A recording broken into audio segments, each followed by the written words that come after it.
Hey, welcome back to another segment of the Essentials for Your Fur Trade Library. We're going to do something a little bit different today.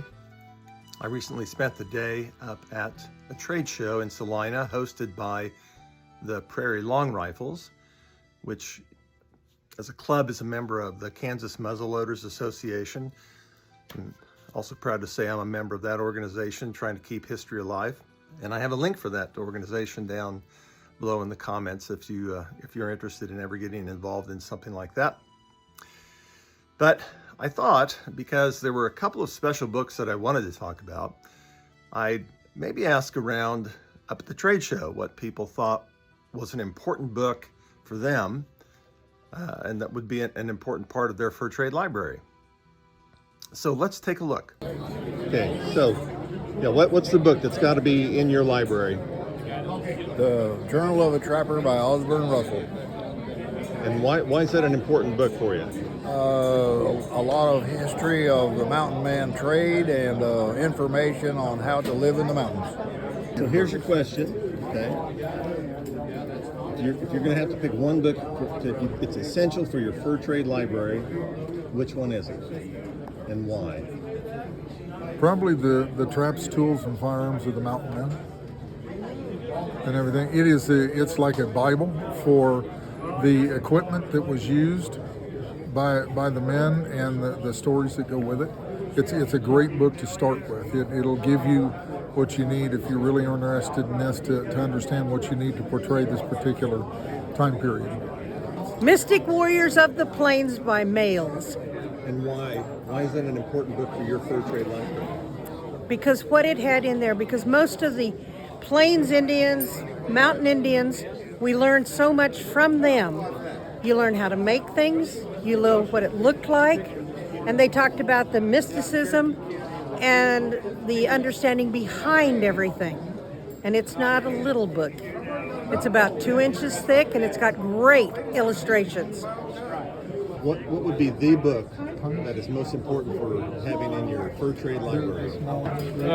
I'd say the Buckskinner Bibles or Buckskinner books. I haven't looked at them lately, so I forget exactly what they're called, but I think I've got the whole set. And why are those important?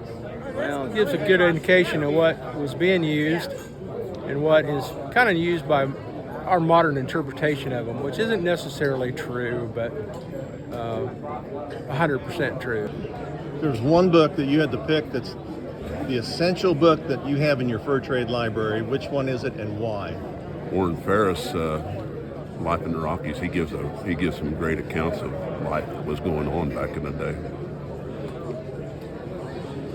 Of all the books you've got in your fur trade library, what's the most essential book for you and why? Critton's Manuals, Volume 1 and Volume 2, because it gives all of the names of the true heroes that started in the fur trade. All the costume books. And why? And why? Because they're useful resources. There is numerous amount, I couldn't tell you how many I have in my library. Any particular authors? Not offhand. Not offhand? No. What is it? Buckskinner's? I don't know. Buckskinning? Yeah, Book of Buckskinning. There were some chapters on clothing that would help a family get started, and that would include instructions on on the patterns itself and how to construct the garment.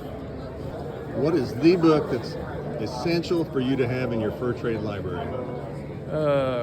Crittenden's book, volume of the Fur Trade 1 and 2. And why? Because it's got a very broad overview of the entire Western fur trade. For you, what's the most essential book for you to have in your fur trade library and why? I've got a set of them for sale right here. Hiram Chittenden and his description of the fur trade, multiple volumes. It depends on the issue, but 2 to 3 volumes, and well worth the effort. Gives you a good look at the inside of the fur trade. So you heard from some people, a lot of those very good friends of mine, and they've been involved in fur trade history, living history, reenactment for many, many years. These are all people who do a great deal of research. They read a lot about the time period, and that's important.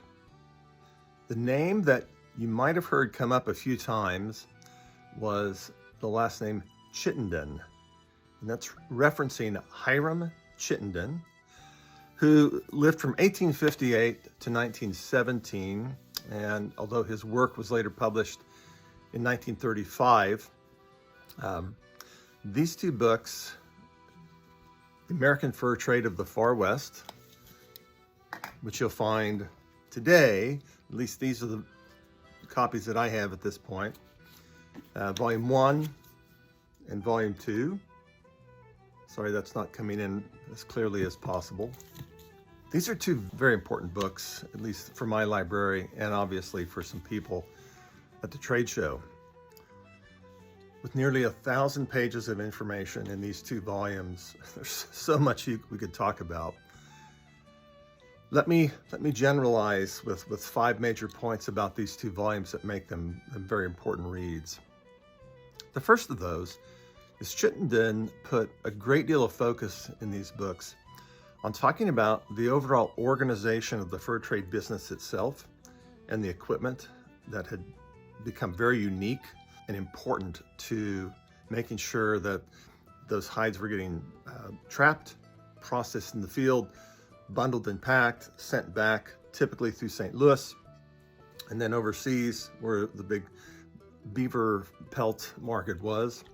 Secondly, Chittenden's book is one of the first real honest attempts to not really romanticize this time period, but focus a great deal on the overall impact that business was having, well, not only on the European markets, the American markets, but probably most importantly, on what was happening with the native tribes and the people who were here. Third, he speaks about the courage of these men and their very unique abilities to often survive in some pretty harsh climates.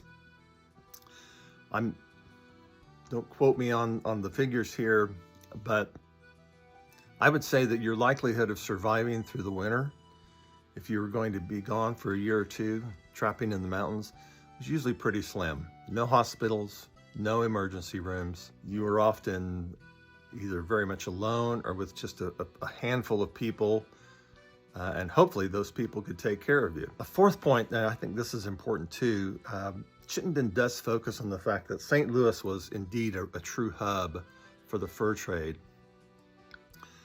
And that whole empire building that was going on with people like Manuel Liza and the Missouri Fur Company, William Ashley, and what became known as the Rocky Mountain Fur Company.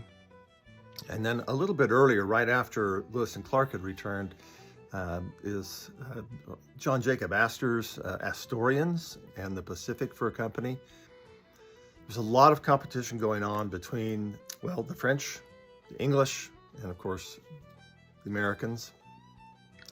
And it's interesting how Chittenden weaves all of that together to give you a very, very interesting picture of how all of that competition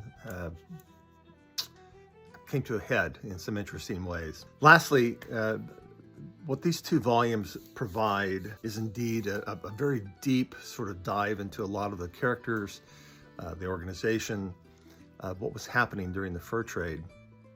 And Chittenden is probably the researcher, one of the early writers, I would say, who later would inspire many, many contemporary researchers even today to continue to explore and research the fur trade era. As I talked to some of my friends at the trade show, it made me think about what I have read about those men who were up in the mountains, especially those who'd wintered, when there wasn't trapping going on, what they might have been doing. And many times, most of them sat around and told stories, often very tall tales, but they also read. They read quite a bit.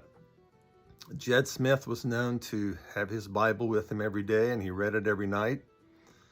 And it wasn't uncommon for them to pull out maybe a volume of Shakespeare's Richard III, and they'd talk about Falstaff's Battalion So it's interesting when you talk to people about why it is they're interested in this hobby. Hey, and just as a teaser for some upcoming segments, I'll be recording in my lodge, my teepee, soon, because I do want to talk about Reginald and Gladys Laubin's book on the teepee. At some point, if you get interested in doing some reenactments or in some living history events, you'll need to make some decision on camp of some kind. It wasn't unusual for a mountain man just to throw out a blanket, have an oilskin tarp, shelter of some kind.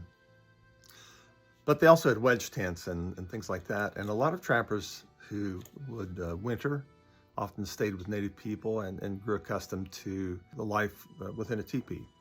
So we'll talk about that. I'm also excited to talk some about James Hansen's, out of the Museum of the Fur Trade, a couple of the volumes of the encyclopedias on the fur trade. I've been slowly acquiring those. Those are sort of limited printings, and they are expensive, but trust me when I say they are just very, very full of information that's unique to people who are interested in history like I am. And hey, if you haven't yet, make sure that you subscribe to my channel. Leave me some comments if there's some books that you'd like me to review. But until the next time, keep reading, keep researching. We'll talk to you soon. Thanks.